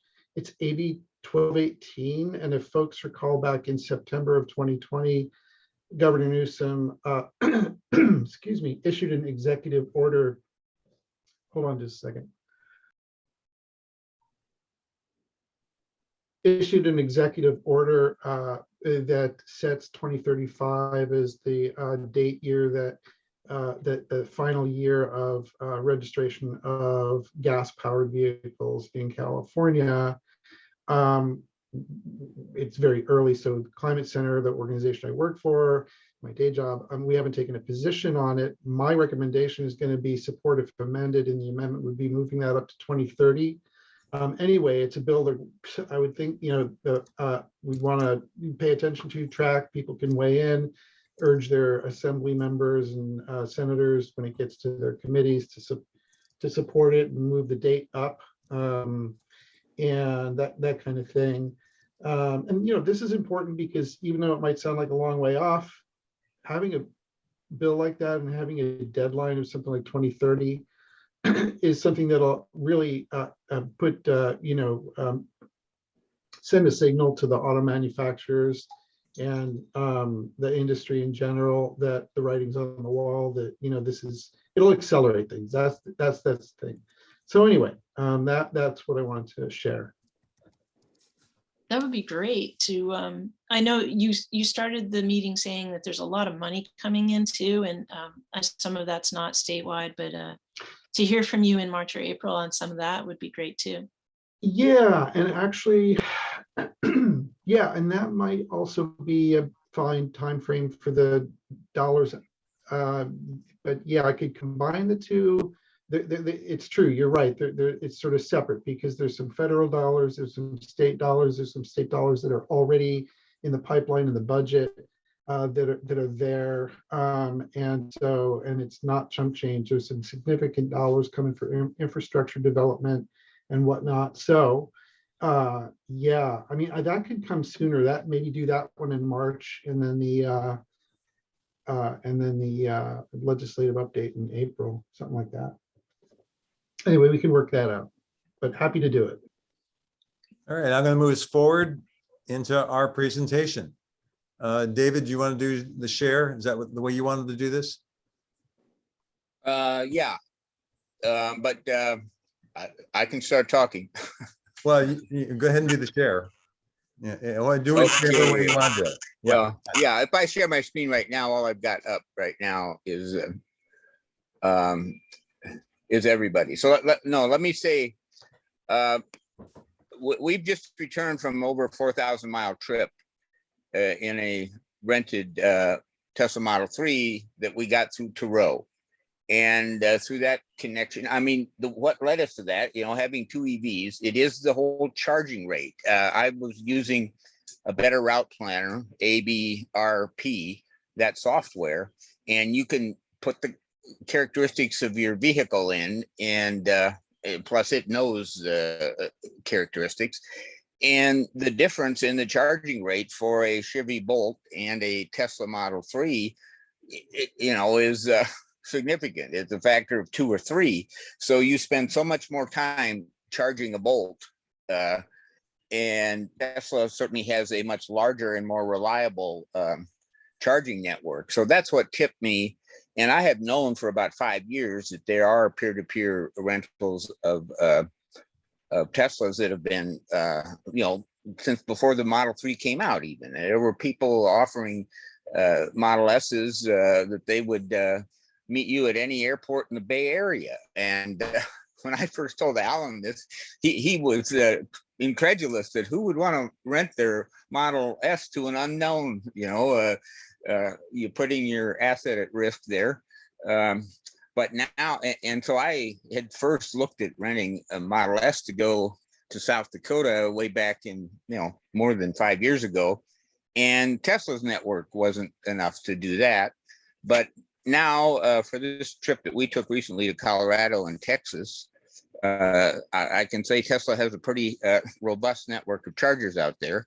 And through this process, I met Mike, who I've invited to talk today about his experience of having two Tesla Model 3s that he rents through TURO. So if I do the screen share, let me get here's his presentation. And if this cut me short on my presentation on transportation as service, my interest in transportation as service is in what its potential is to provide what would otherwise you'd look to public transit for. And I haven't quite gotten that answer distilled out of this process yet. So I can talk some about transportation as service, but if we use this whole time period for talking about peer-to-peer rental, I can come back around later to talk about transportation as a service. Yeah, and to be honest, the part of transportation as a service that I'm interested in, because of where I heard about it, was as a solution to the cost issue of an EV. And so this was, how do I get past the cost? And the answer was transportation as a service. You basically buy the service of the transportation. Right. And there are people like Tony Sava from Stanford who are saying that the adoption of EVs is going to be so rapid because it's soon going to be, well, if you have transportation service, it's 1/10 the cost of actually owning your own car, because your own car sits and doesn't get used most of the time. Mm-hmm. So I have up now, share. Is it new share that I click on here? Is that going to get you my screen? Your screen's up already. Oh, okay. Let me get this. Yeah, so that's why it's a new share. Okay. So I want to turn now to Mike to let him talk about, this is his slide on his experience as someone who's renting through TURO. Go ahead, Mike. Hey, I first, well, can everybody see the slide? It looks kind of like, to me, it's yeah, no, let me change I've got my Zoom is on top, right? My Zoom is on top. It looks fine. Huh? No, what I'm seeing is a full screen. Okay. Are you missing part of it, Michael? Is there more that? I can fix it. I can see or actually, you can share from you too. I've set it up so that anybody can share. Let me see. David has to stop sharing. If you have it available and you want to share, that will work. I'm pretty new to this stuff, so if everybody can see it, then I'll just kind of start off with it. Okay.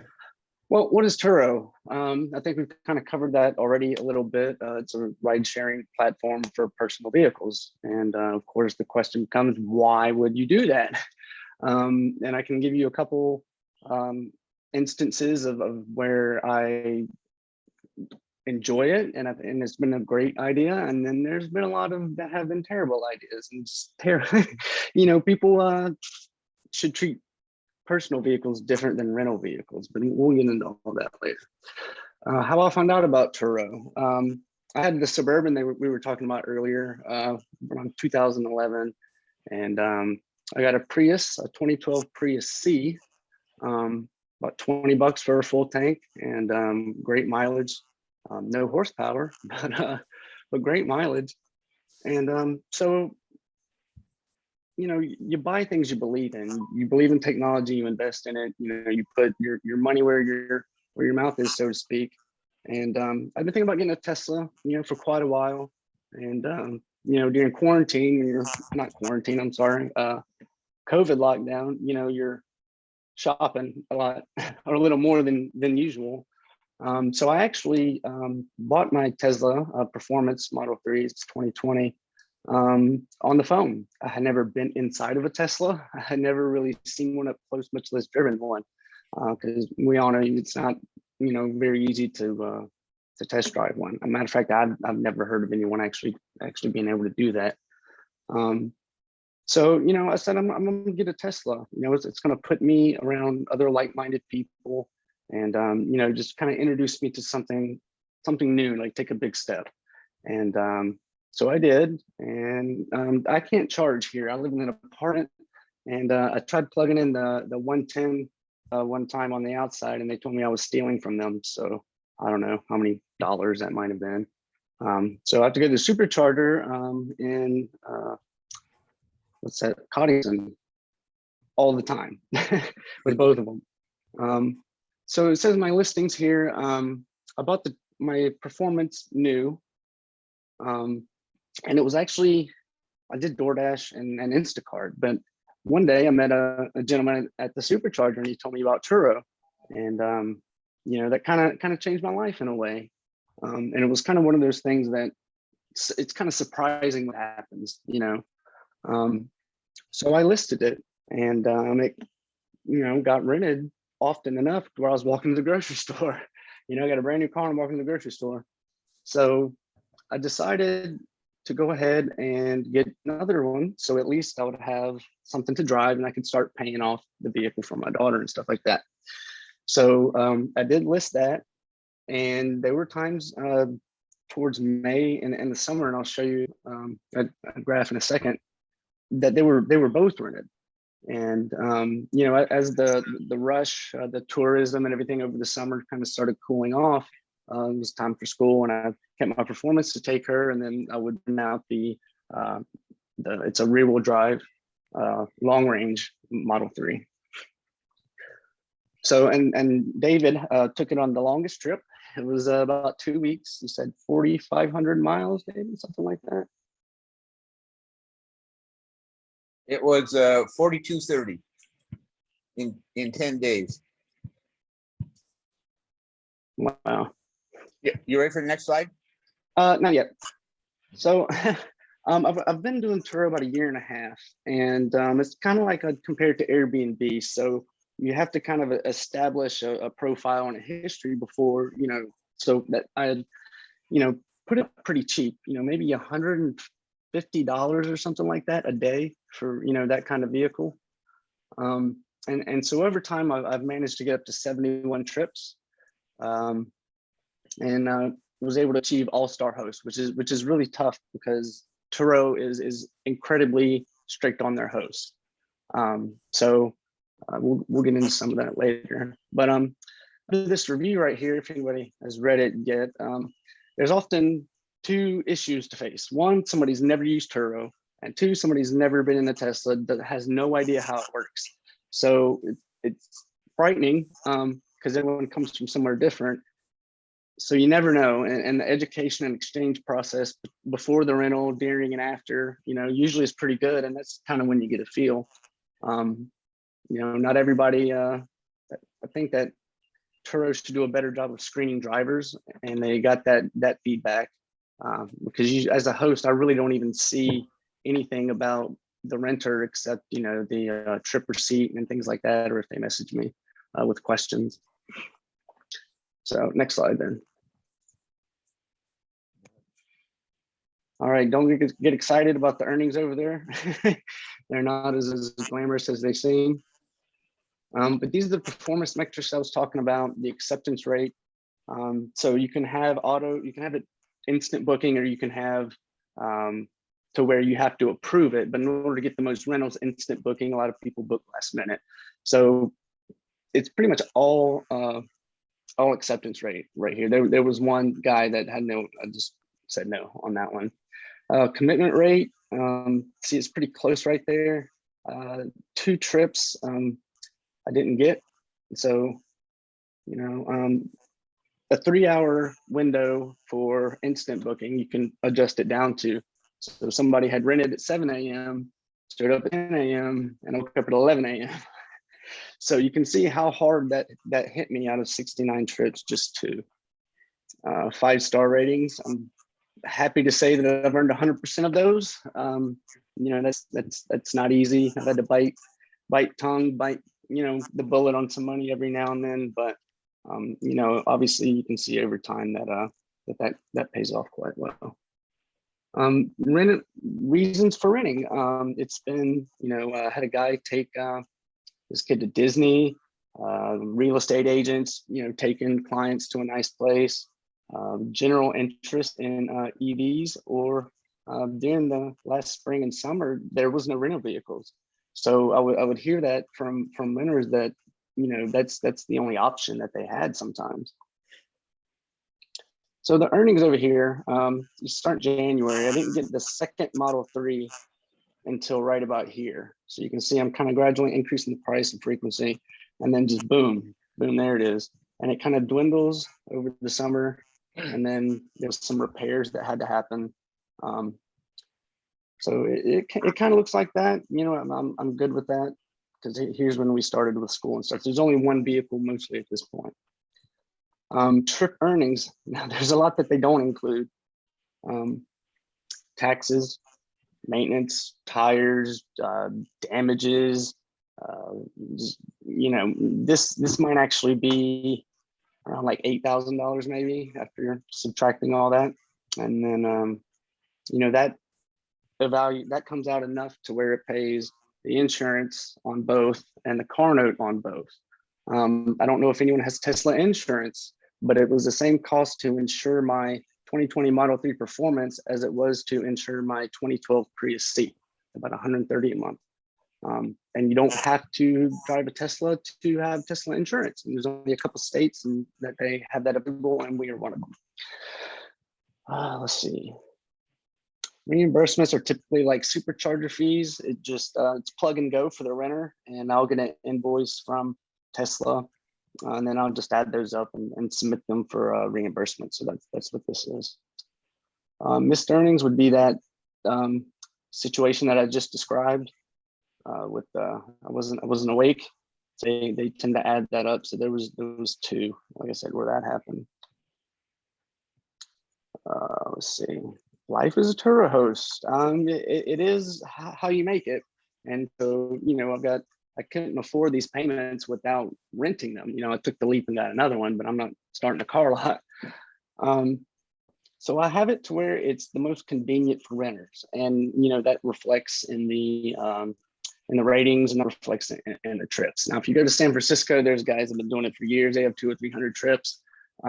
But in this area, there's not as many to choose from. I mean, you kind of start going out in a radius, and it gets pretty far. So that's to benefit. Of course, anyone here that might want to try TURO, you know, don't take all the business. I need that. The good, the bad, and the ugly. Lord. There was one guy who decided to park a brand new Tesla inside of it was like a free range pig farm. Like the cameras on the car caught like pigs all around it, and it wasn't even on. It was just like on rocks. It wasn't even on like gravel or paved road.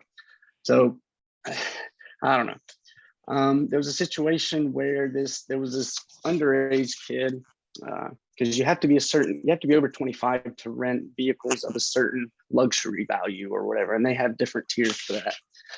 So he presented someone else's ID because he didn't have a driver's license, and TURO not screening really at all. You know, he was able to pull it off, get the car, and you know, maybe a day or two later, I get a call from the Roanoke Park police and tell me I need to come get my car because he was caught doing 90 like downtown. And so it was interesting trying to explain that, yes, it's my car, but they have it under, you know, not everybody's heard of TURO. But at that point, they were able to have someone else in the car drive. Well, what happens when somebody else is in the car that's not an authorized driver? You know, there it is. So one problem kind of led to another. And that case went to court. I gave them, let's see, I gave them like GPS coordinates of where everything was, and a lot of that would come with the speeds and direction and everything like that. Tesla itself used to not have an option to where you could track and like export. So I used a GPS tracker that the CAN bus, I put a splitter on there, and you can just plug that in, or if you do like OBD link, you can plug it in right there. Had no issues with the car as far as that goes. The good, I meet people like David. I meet people like Joe, who introduced me to TURO, and so it puts me as a person in a position to where I feel like I'm helping people, I'm educating people. Most people don't ever get a chance to drive a Tesla, but they can rent one, and whether they're concerned with self-driving or efficiency or performance, it's just what each individual looks to get out of it, and I try to cater to that as the best I can. All right, let's get to the ugly damage. Everything from rim rash. My windshield was cracked once. Let's see. All kinds of dents and dings. The guy who put it in the pig farm actually ran over some stuff and busted my front tag on. Just got the specialty tag and ripped that off, and he didn't tell me. So another one of those uglies is about 7 out of 10 people with damage tried to slip it by, or they did slip it by, and I caught it kind of later. So that's a little disheartening and kind of infuriating. But I can say that the TURO customer service is really good, even their claims department. Now, anyone that go to get an estimate to get a repair on a Tesla, that's the dollar signs, right? So I wasn't paying them $900, 200 of which was to disconnect the battery pack in the back. No, I can do that. So a lot of the damages, unfortunately, that have happened to the car, I've just pocketed the money, because fixing it would require more than that, and it's already, I'm having to delist it to take care of things. So what else we got here? Next slide. Yeah, do it. This is what I'm excited about right here. Anyone with a Tesla has certainly heard about the early access FSD if you have purchased it, or you can actually lease it now for $200 a month, and that's pretty new. I think within the last 6 months. So I only have FSD purchased on the performance, not on the long range. But if someone wanted to spend the money to try it for a few weeks or something like that, or a couple of days, then they could just rent that $200 from Tesla for a month and be done with that. So I think that's a really good thing that they decided to change. So what is early access, and what is the approval process? So probably about 4 updates ago, if you purchased the full self-driving, which I paid $7,000 for, it's $10,000 now, and they incrementally increasing, so the value of the car should increase. But I've found that having full self-driving, if I was talking to someone about selling it, or I was there one thing or another, that wasn't included as I thought it was. It's hard to justify, I want that $7,000 in equity because I bought into the full self-driving, or the robo taxis, which I think somebody was referring to earlier. Okay, so the next is a safety score, and that's been a lot of hell for everybody involved. I think there's about 150,000 that are in the queue. So a while back you could opt in, and so I opt in, and the first round of safety score didn't go very well. So I ended up trying about 3 times, and on the 3rd time I had experienced enough, done enough, read enough on the forums, and went back and forth. So I was able to go ahead and get that passed. And surprisingly, I got the beta maybe 6 weeks ago. So I started on 10.4, FSD 10.4, and it's on version 10.8 now. I got that on Christmas, actually. It was kind of nice. I wish I had room for a graph of this, but what added up to this safety score is these following categories. So you wondered, well, what is hard braking? Well, it was defined by a certain G-force. Okay, well, how in the hell are you going to know that while you're driving? You don't. Same thing with aggressive turning, unsafe following. Was kind of complicated because it was different between city and highway. So once you went to highway, the following distance to not get unsafe following is 4 or 5 car lengths. It just depends on speed, and you wouldn't naturally drive like that. Forward collision warnings are kind of the same thing. There's different settings like late, medium, and early. Of course, while the FSD is in progress, it's going to be early. So these things add up to a safety score, and for the most part, it was only 100 scores that they were allowing to access the beta. And so if you want to know how difficult that is, it's 150 miles. All of these things have to be under a certain percentage of your distance traveled. And to get on 100, you have to have none of this over 150 miles. So I finally just got on the 101 at night and just put it in Autopilot or advanced Autopilot and just let it go. I just made back and forth on the 101. So what is the difference? What's the difference? So advanced Autopilot will get you onto highways. It'll do the smart, the following and speed, and you can lane change by signal and things like that. But what this is, and I do have it, is auto steer on city streets. So it'll navigate red lights, turns. It can change lanes if there's a faster route through the navigation. It knows what lane to get in. It can do everything up to getting on the highway, and then it switches to Autopilot. Like they're not the same system in some way. They're still kind of separate. And you can absolutely tell the difference by the display on the screen. So in an ideal, in a perfect world, I could pull out to the red light. I could put in navigation, navigate on Autopilot, and engage it, and it take me all the way. Now, there's a reason it's limited access early beta, because they know it's going to make mistakes. It essentially kind of feels like a 15-year-old driving. Like you don't know when it's going to jerk or turn, and it does some pretty bizarre things sometimes. And there's a little video button in the corner, and you send those. It sends a video to Tesla of what was going on and all the information and stuff like that. They don't let the driver see the videos, although if they did, they would see a lot of "what the fuck are you doing?" Kind of like because it is quite harrowing sometimes. A good example that I would give.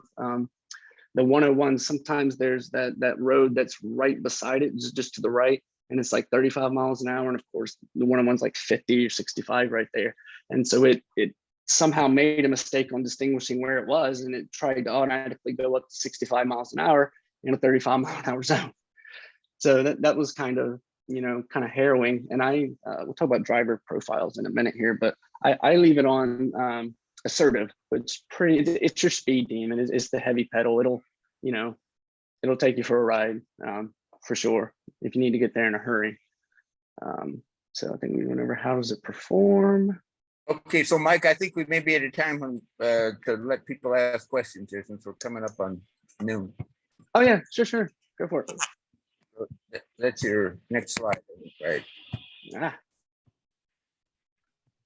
So yes, I don't know how many people have self-driving. I mean, Gary, you mentioned your Leaf experiences, but this is all informative to me because I have had none of this experience with the beta of Tesla self-driving.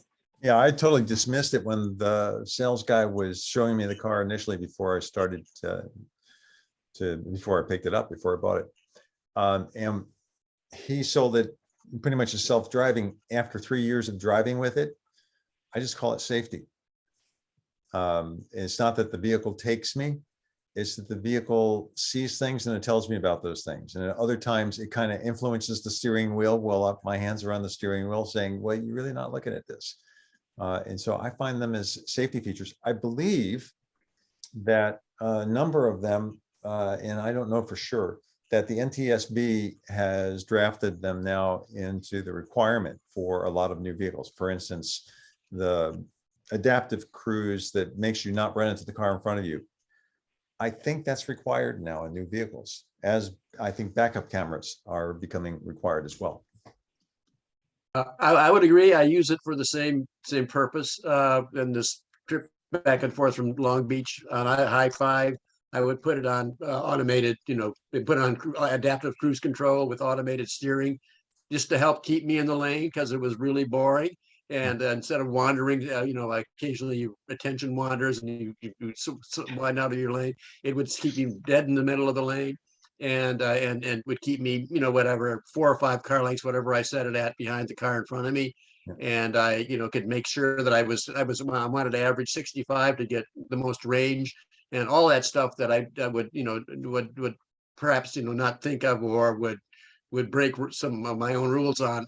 It would enforce them for me. So I use them in the 25 mile an hour zone all the time to stay 25 miles an hour. Woody, you have your hand up. Thanks, thanks, Jerry, and thanks, presenters. This was interesting. Yeah, I've used TURO, and good experiences, I'd say, overall. I just wanted to make one point, which is that in the beginning of the presentation, it was characterized as ride sharing, and really, it's I wouldn't characterize it as ride sharing, which is basically carpooling. This is a means of being able to basically turn yourself into a car rental, company, renting your own personal vehicle. So I would just say, maybe for future presentations, if you do them, if you agree with that it's not ride sharing. That's all. Yeah, you're right. Yeah, I didn't have a day or two to put it together. So if that's the only oversight, I'm happy. Thank you for that. Mike, your hands up. Yeah, I guess thanks. Go ahead. It's me, Mike. So yeah, Michael, maybe can you say something about the reimbursements again, and how does that work? Does at the end of the rental, do you get some fee from Tesla if someone's using the superchargers? Maybe explain that a little more. Okay. Well, the supercharger fees and TURO really don't have anything to do with each other. Since it's my vehicle, if it's charged at a supercharger, what it does, it'll charge my credit card. So I can, submit, and there's an invoice for every single charge. So I can put those invoices, each charge in the trip photos, add them up, and then I'll request what that amount is, because it come out of my personal account. And then they would have a few days to kind of pay it. And it's typically with the same payment method that you use to rent the vehicle. So it's pretty fluid most of the time. I haven't had too many problems with that. You're saying that the renter pays TURO, and TURO passes the money on to you for the Right, charge. right. Do they take a fee out of that too, or not? Depends on the level of insurance that you get. There's 60, 40, 70, 30, 80, 20, and you can completely deny it. My experience, and actually charge that to the renter and the host. I had it on where it wasn't 60, 40, because that's a hell of a lot.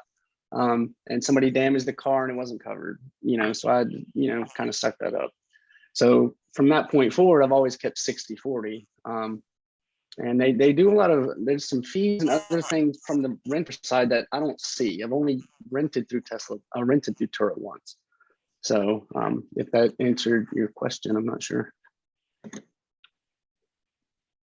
Okay, anybody else with questions? I'm curious, how do you deliver the car or to a person who rents it? What's the approach, or do they have self-driving? You just push the address in and it says go. Oh, that's what I wanted to get back. If I can make a comment earlier, they kick people out of the beta pretty readily. If you're looking at your phone, they had it to where it was mainly like steering wheel pressure, and that wasn't very. That was annoying for one, and a pain in the ass in the other. So at this point now, they use the in-cabin camera to make sure you're paying attention. There's actually 10 codes that you can throw, whether you're looking up, down, left, right, at a phone. There's 10 different ones, and it'll tell you pay the hell attention. And if you get one or two of those, then you could lose the program because the car is absolutely not sure what it's doing. Okay, but you want to answer Lowell's question, which was how do you deliver the Say it car? again. How do I have to come and get the car from you, or do you deliver it to me? Put it that way. And how's that work? Either way, delivery is a fee. Like Uber there in the back. So usually 100, 120, something like that. To deliver it, say maybe to the airport, or I delivered it to Napa before, but typically they come to pretty close to where I live. There's a church right here and doesn't mind me parking it there. So it gives us space and people can see it from the road. So usually near the home location that's listed on the profile. How do you get the keys to them? Well, I keep a key in the vehicle. Most people use the Tesla app. So you can have the alarm, you can set the climate, all kinds of things. So typically it's keyless entry. Most of the time, if it's set up properly, you don't actually even use the key card. I don't even carry one in my pocket, actually. So you have to give them the user and ID and password to the Tesla app that will work with your car, right? Tesla will send an email with credentials that you use. So you would only see whichever Tesla you rented. You wouldn't see everything that's on my Tesla account, nor would you ever see my password or login or anything like that. I can do it from the app now. I can add a driver and it sends you, and then tells Tesla to send you an email. So that's how that works. I'm asking because I have to take my Tesla in to have the processor in the console replaced. It's one of their the recalls, and and they say they're going to have to keep it a couple of days, and I'm wondering how I can get transportation during those days. And I, of course I'll be leaving it off at the Tesla location in Corte Madera. Well, here they don't have a lot of vehicles for. Usually they would give you another Tesla, and they tend to upgrade. If you had a 3, you could get an S while your vehicle was being repaired.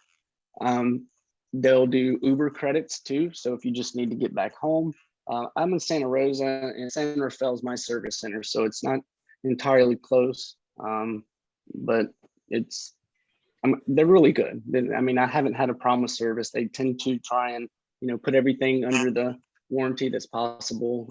But that's what I would say. If they don't have a vehicle for you to use, then they may pay for TURO or a rental car or something like that. But I haven't had mine stay over a day yet. And John, you have a question. Good memory. Oh, yeah, Michael, I was curious, since you talked about the full self-driving thing, were you considering doing it related to this your rentals, or is that crazy? Well, right now the full self-driving access is to me, and they can revoke it at any time. So there's only I recently just put up my performance again because someone who had rented it before wanted it, and I made clear to them through TURO that don't engage full self-driving because it is in beta. The car makes mistakes all the time, and if you're not prepared or trained in figuring out how to react and do different things, then that they would just revoke the beta. So that's how I do that right now. That is to say, you would let if some renter use the full self-driving at your discretion? No. The 2019 rear wheel that you rented does not have FSD on it purchased or anything. I'd have to buy it for that vehicle, and then I'd have to pass the safety test through that vehicle and do the whole process over, actually. Zeno has a question. I think, well, if I could continue, I was to know if you think FSD is going to have a place in rentals in the future, or if it's just something that you would do for your own interest. I would think once it's released, like once there's an official release, then maybe, but I don't see it happening anytime soon. I mean, been about 6 weeks, in different versions, and I can get into that with anybody later that wants to know more about that. Zeno. Yeah, that was kind of my question also, like what is the future of this business model? will it be replaced by bigger companies that do this via this platform? Because there's certain like economies of scale, it seems, like training at some point. And so maybe focus the question here that, are there already people on this platform that own like 10 cars? They're kind of the starting point of bigger businesses that takes this model, but with the platform to get that kind of access. I think I understand your question, and I would answer it as there's a commercial host option, and that would mean that I would have my own business insurance and stuff like that. And I haven't been that far. I only have 2, and I don't want to get any more. But there are folks that do it that way. And then there's also TURO Go, and you can, if your cars are approved for that, you have a app through TURO with the keyless entry. It's kind of like the Tesla app, but most other EVs don't necessarily have it. So that would be, you could park your car anywhere, the person would come to it, they would have a key code, and they would get in the car, and then they would take it and they could drop it back off completely contactless. So there's a few different options with that. Michael, thank you very much. Interesting twist on it. It wasn't what I expected as the talk today. Well, let me comment to that, Jerry, that this whole question of self-driving, the transportation as service is dependent on it. And so the full self-driving seems to be farther out than I thought it was. Uh-huh. I'm the guinea pig for Tesla, because this would ideally be, in a perfect world, release software, but they're taking all the input now. And I can tell you, it's nowhere near ready. It's getting better with each update, and then more features are added, and it's more accurate. And I did want to say one thing real quick. I don't know if anybody's heard this, Tesla Vision. My car comes equipped with the radar, and it no longer uses that. The Tesla Vision uses just the vehicle's cameras. And in 2021 Ford, they won't even have a radar at all installed. If you get 2021, starts in May. So that's a pretty big change. You mean 2022, this coming May? Probably. Tired. Yes, 2020. All right, that's 2 mistakes. No, you're doing great, Michael. It was really interesting to hear, what your experience is with just 2 cars here in Santa Rosa area, and how much exposure do you think that you've kind of created? Like you said that some of the people are people who are kind of curious about Tesla. Like, Mm-hmm. do you feel like you're really kind of contributing here and giving people kind of a chance to get a little bit of experience in a Tesla? Absolutely. And then further, that both of them are different models.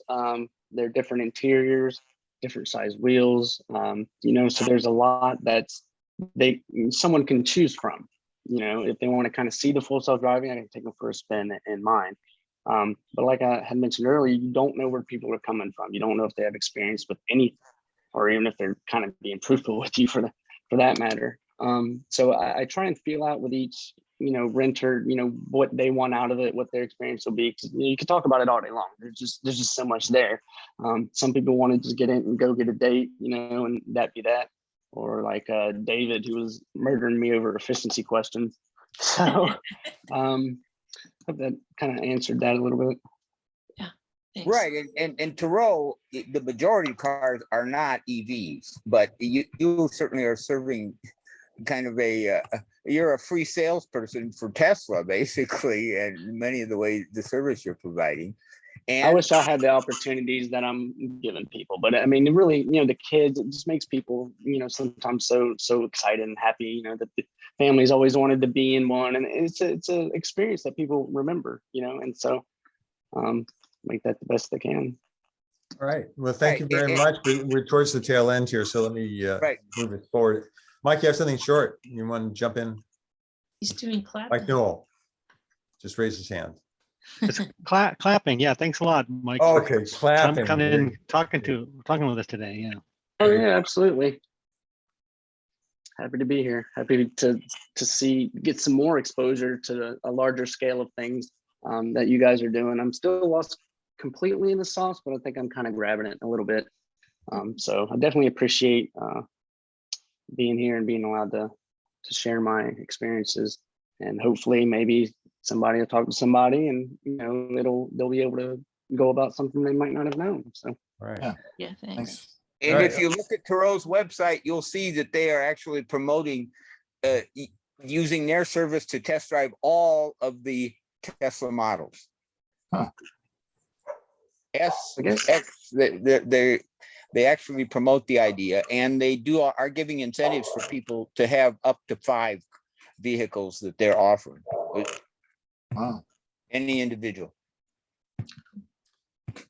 All right, so to wrap things up, our next meeting is February 12th, same time, same place, most likely, as this meeting. We don't have a speaker for the next meeting. One thing I'm thinking about is a group discussion on what do you ask when you buy an EV? What are the questions we should be asking? I hadn't considered that before, because I've had people now talk to me about which car do I want to get, and now I'm realizing, what is it that you wanted in the first place? Because EVs are normal. Is this a good topic, do you think, for the next meeting? Yeah, it could be a good topic. And I was also thinking that it's been the end of the year, so we could do a little year in review on stats, like if we did a little news focus or something like that. That might be 2 slides or. Okay. Yeah. Well, if you have ideas on it, let's put it together then. Yeah. All right, and with that, I'll say thank you all, and end of meeting. Thank you. Thank you, Jerry. Everybody. Thanks all. Bye, everyone. Bye, guys. Bye. thank you guys again.